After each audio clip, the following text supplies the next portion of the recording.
Bonjour, je vous propose aujourd'hui de nous intéresser au comportement de l'acheteur professionnel ou de l'acheteur B2B.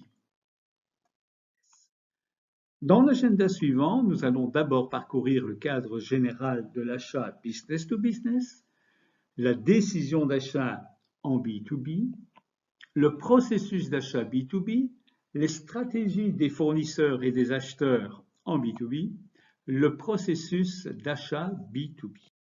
Les traditions de production sont bien implantées en industrie, ce qui fait que l'influence du marketing n'y entre que lentement, d'autant que les appréhensions sont fortes face à de nouvelles formes de gestion.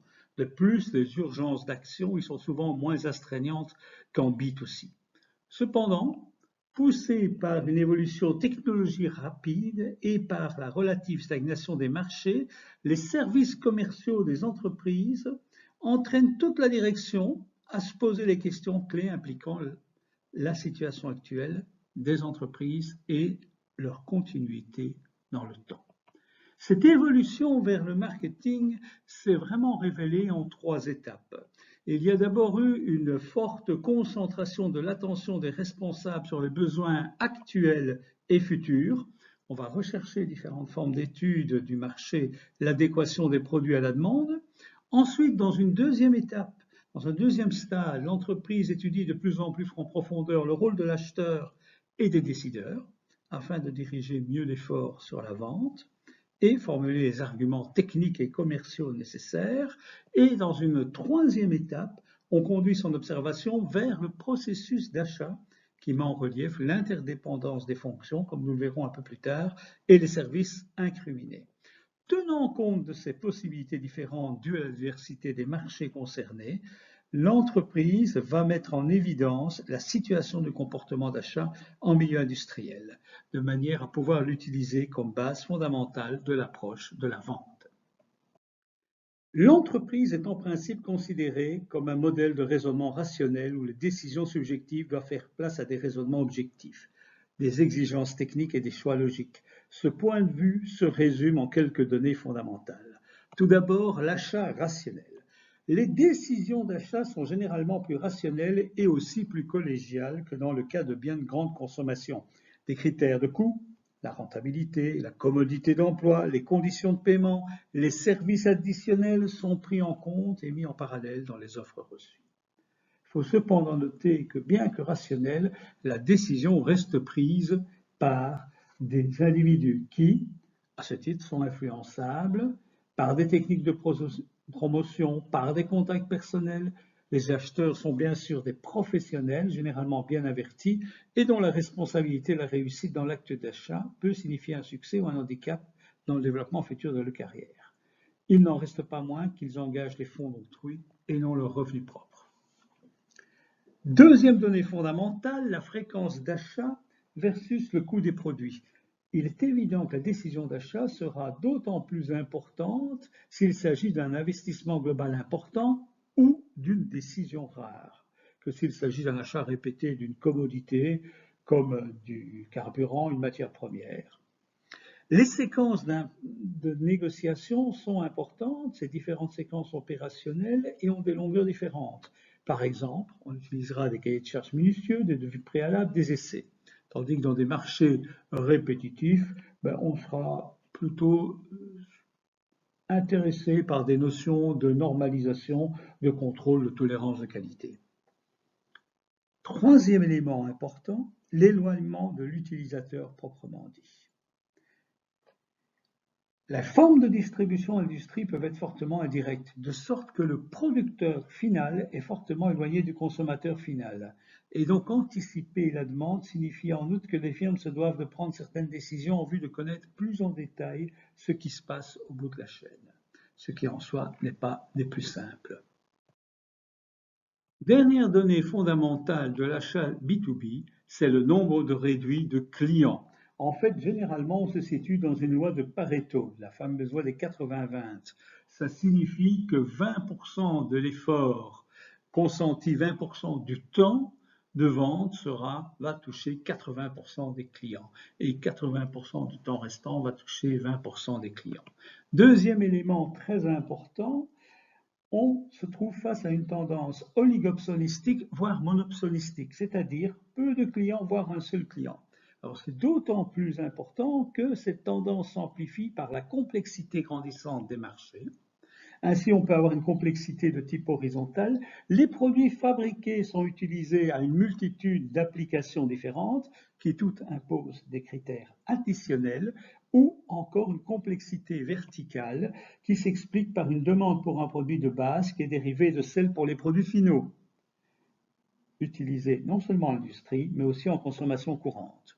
Alors, la tendance grandissante s'accentue par le fait que de plus en plus les réciprocités commerciales sont bien présentes et elles entraînent un marché captif. Ainsi, un producteur sur le marché de la sidérurgie va-t-il acheter ses voitures pour ses cadres à un producteur automobile qui va acheter les matériaux de base à l'industrie sidérurgique. Et il y aura plus de professionnalisme et de rationalité et donc vont apparaître des centrales d'achat couvrant la demande de plusieurs utilisateurs d'un même secteur professionnel. Et enfin, on voit aussi apparaître, à cause des nouvelles technologies de l'information et de la communication, de nouveaux intermédiaires ou disparaître les canaux intermédiaires classiques, les agents, les grossistes, et on voit aussi une recherche de diminution des coûts et de s'adresser directement au producteur initial à travers les technologies de l'information et de la communication. La décision d'achat est un élément particulièrement important dans le marché B2B. Ce processus d'achat prend en compte 3 éléments importants. Il faut d'abord comprendre que ce processus s'organise à travers des étapes séquentielles définies. Il faut aussi se rendre compte que les éléments influençant le comportement et la décision d'achat sont bien présents à tout moment du processus. Et enfin, il sera important d'identifier les intervenants, c'est-à-dire les fonctions et les groupes qui interviennent dans la décision d'achat. Pour prendre en compte ces différents éléments, regardons le schéma de la composante décision d'achat. Nous avons d'abord à l'extrême gauche les efforts marketing consentis par les fournisseurs. Ces efforts marketing vont intervenir à différents moments du processus d'achat. Que voyons-nous dans ce processus d'achat? On voit une première étape qui s'appelle la détection et la formulation d'un besoin. C'est généralement formulé par les utilisateurs directs du produit ou de l'équipement. Dans le cas de besoins nécessitant des investissements à long terme, la reconnaissance du besoin relève en principe de la direction générale. Deuxième étape importante, c'est la définition des caractéristiques du produit. Il ne suffit pas de dire on a besoin d'un ordinateur, encore faut-il préciser avec quelles caractéristiques d'équipement, de services susceptibles de satisfaire le besoin apparu. Décrire les caractéristiques des produits et services recherchés avec leurs impositions de normalisation, de sécurité, de protection de l'environnement, d'adéquation au cas d'entretien général, conduisent à rédiger un cahier de charges. Enfin, dès le moment où le cahier de charges est rédigé, il s'agira de soit décider de fabriquer en interne ou d'élaborer à l'intérieur même de l'entreprise, voire d'acheter à l'extérieur de l'entreprise. Et dans le cas d'un achat, il va falloir rechercher les différentes sources d'approvisionnement possibles et la qualification de celles-ci. Ces sources d'approvisionnement seront contactées via une demande d'offre, d'une comparaison critique des différents fournisseurs susceptibles de répondre aux attentes de l'entreprise. Et on sait qu'à ce stade, les prescripteurs internes et externes jouent un rôle important.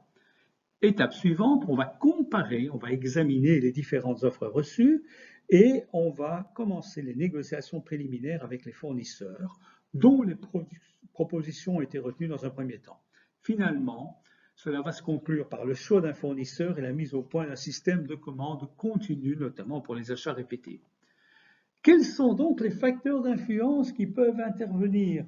Énormément de facteurs peuvent intervenir au moment de la décision. Ça peut être les considérations relatives aux produits et services, qu'on appelle la nature des produits, la technologie mise en œuvre.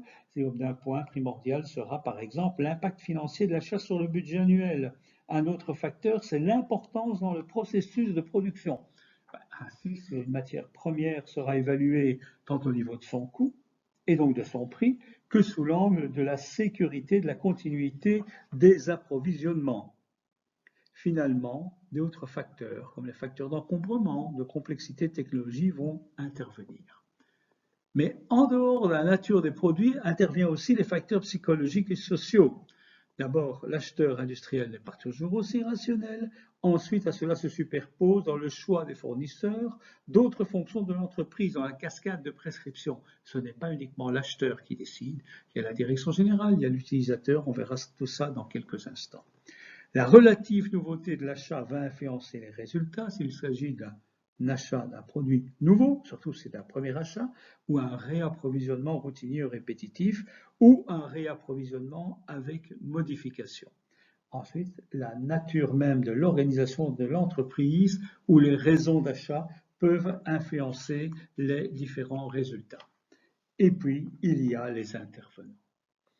Alors, les intervenants sont de plusieurs natures. Il y aura les utilisateurs qui vont chercher une solution optimale à leurs problèmes, les conseillers du département achat, du département marketing, qui peuvent apporter leur savoir-faire, leur expérience dans le processus de définition. Ça peut être aussi les prescripteurs et les filtres, les consultants, le département développement, recherche et développement. Il y aura bien sûr les décideurs, c'est ceux qui signent les responsables budgétaires, et enfin les professionnels de l'achat, les acheteurs, les logisticiens, les magasiniers, selon le type d'achat organisé.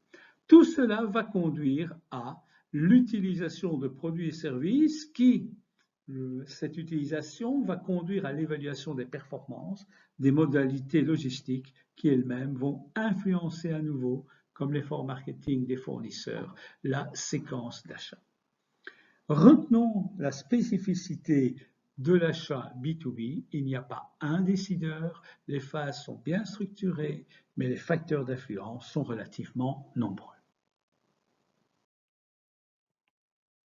Si on s'intéresse en détail aux phases du processus, aux facteurs d'influence et aux intervenants tels que décrits dans le présent tableau, on va voir qu'énormément d'éléments interviennent. Ainsi, par exemple, les intervenants sont de nature différente, on en identifie 5 groupes différents, mais ils interviendront de manière différente à différents éléments avec différents facteurs d'influence.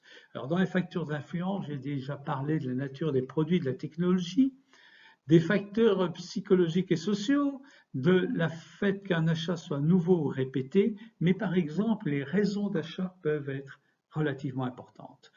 L'achat est-il organisé dans le cas d'un mix primaire, par exemple, acheter pour produire, acheter pour revendre, acheter des biens d'investissement, des machines, acheter pour l'entretien et le fonctionnement.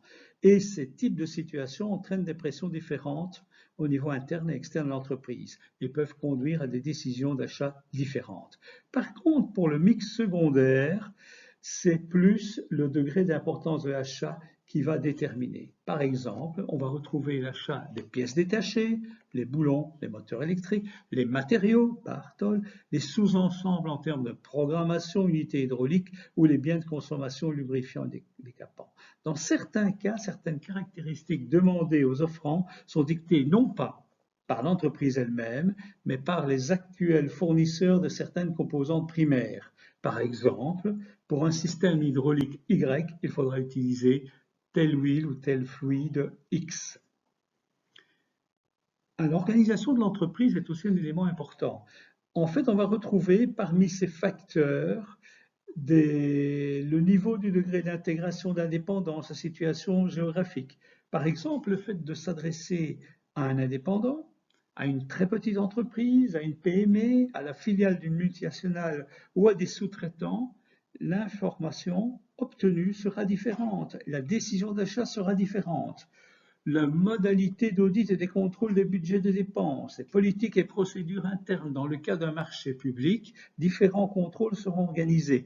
Les réciprocités commerciales sont importantes, les techniques de consultation et d'achat. Ce qui est important aussi, c'est de s'apercevoir que donc dans la séquence telle que l'on a imaginé, les facteurs d'influence et les intervenants interviennent, mais pas de nature identique.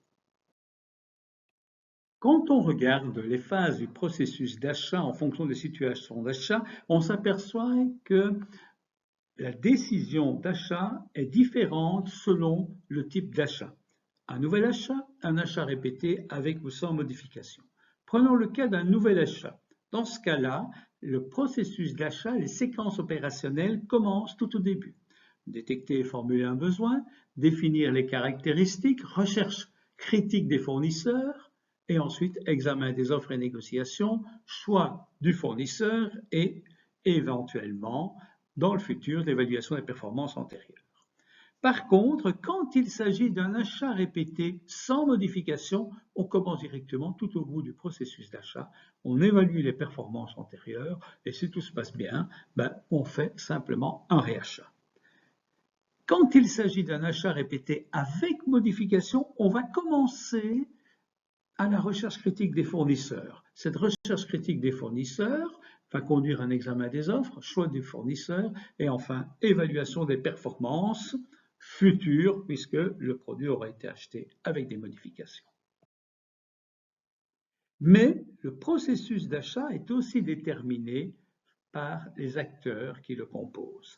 Et les acteurs interviennent à des moments différents. Prenons le cas du début du processus d'achat, la détection et formulation d'un besoin. Qui est le plus actif à ce moment-là? Ce sont les utilisateurs. C'est eux qui généralement détectent le besoin.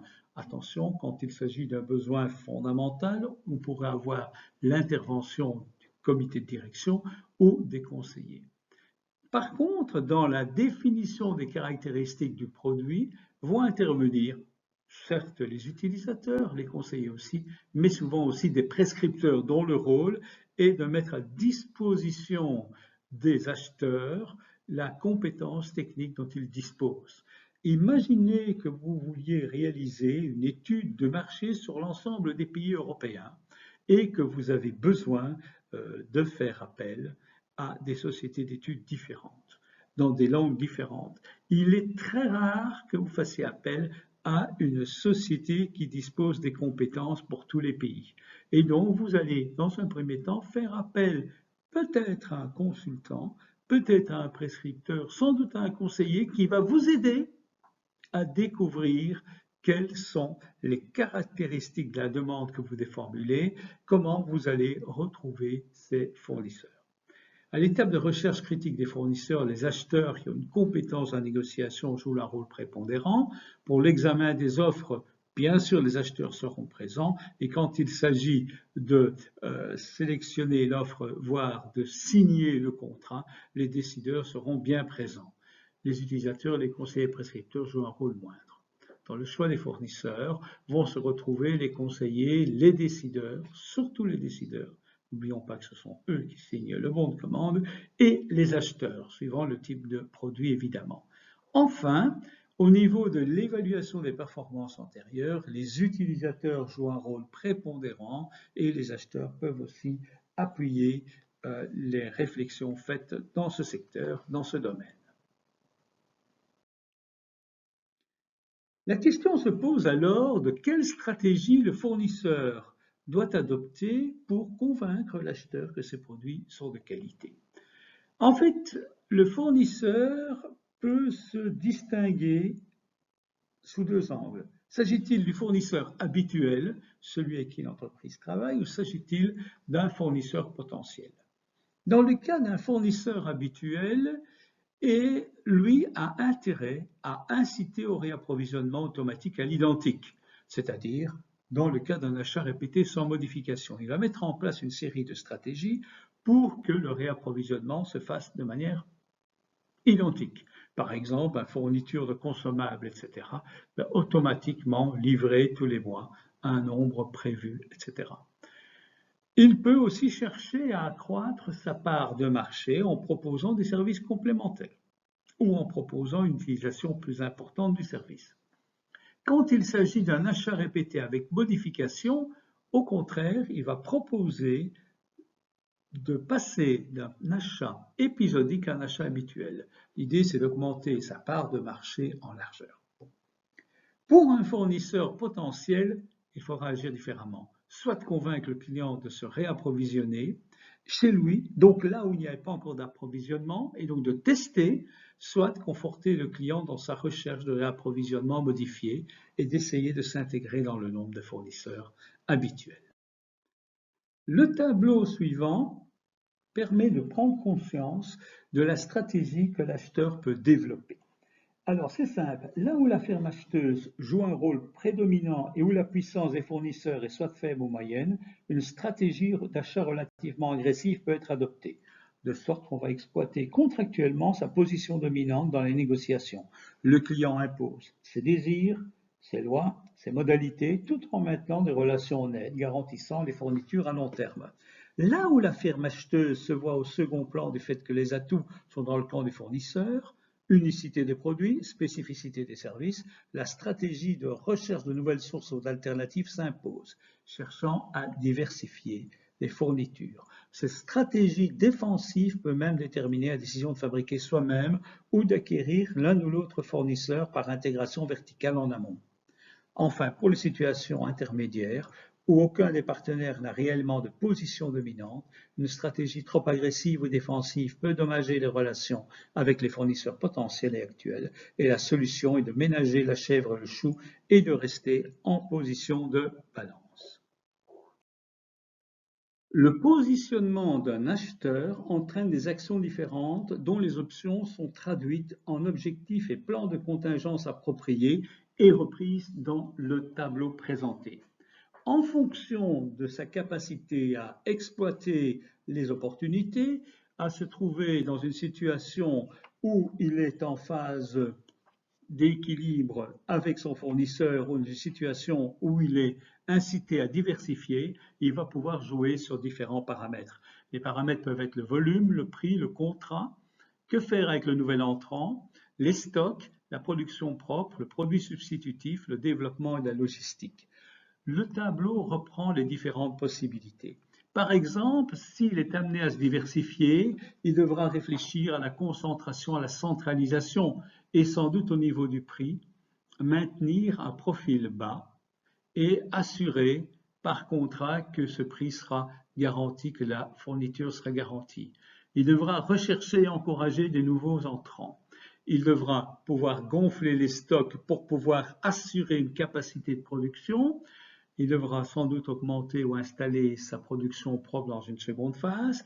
Il devra rechercher activement un produit qui peut se substituer à la matière qu'il achète aujourd'hui, sans doute initier de par lui-même le développement et assurer au niveau logistique des stocks tampons pour ne pas être en rupture de production. Si l'on résume alors la modélisation du processus d'achat en B2B, nous allons partir au départ des attentes et espérances d'une entreprise ou d'un acheteur. Ces attentes et ces espérances sont conditionnées par des sources d'informations dont il a pris connaissance préalablement. Un vendeur, les courriers, les conférences, la presse magazine, les foires, les salons, la presse quotidienne, le bouche à oreille, nouvelles commerciales ou d'autres sources. Il y a bien sûr une distorsion perceptuelle qui s'installe entre ce qu'il a lu ou ce qu'il a cru comprendre et la réalité. Par exemple, la durée de vie d'un outil industriel est exprimée en nombre d'heures, mais ce nombre d'heures sont bien sûr des moyennes avec des variances plus ou moins fortes. Ces attentes sont aussi déterminées par les antécédents de l'individu qui exprime les attentes. Son niveau de formation, un ingénieur ou un économiste n'ont pas le même type d'attente. Le rôle de l'entreprise, si vous avez le directeur du département achat, du département marketing, vous avez des demandes, des attentes différentes. Votre style de vie, si vous êtes flambeur, n'aurez pas le même type de logique si vous êtes une sorte de fourmi accumulatrice. Et puis, ces attentes et espérances vont inciter à l'achat B2B. Dans cet achat B2B vont intervenir les facteurs produits. Le facteur temps, quel est le délai pour la commande, quel est le risque perçu si le produit ne convient pas, quel est le type d'achat qu'on veut mettre en place. De même, les facteurs entreprises vont intervenir. L'orientation de la firme, PME, TPE, grande entreprise, multinationale, la taille de la firme, le degré de centralisation des décisions, les modes de contrôle, tout ça vont influencer les facteurs d'entreprise. Ces facteurs d'entreprise vont conduire l'achat B2B à choisir une marque et une firme. Et là va se poser la question, l'acheteur est-il seul à décider? La décision autonome, dans ce cas-là, la décision sera sans doute plus facile à prendre, ou une décision commune. Qui dit décision commune dit la nécessité de résoudre les conflits éventuels entre les différentes directions, entre les conseillers et la direction générale, entre la conseiller, les prescripteurs, les utilisateurs et la direction générale. Enfin, l'achat se réalise. Et quand cet achat se réalise, les facteurs de situation qui sont aussi présents en marketing B2C vont réapparaître.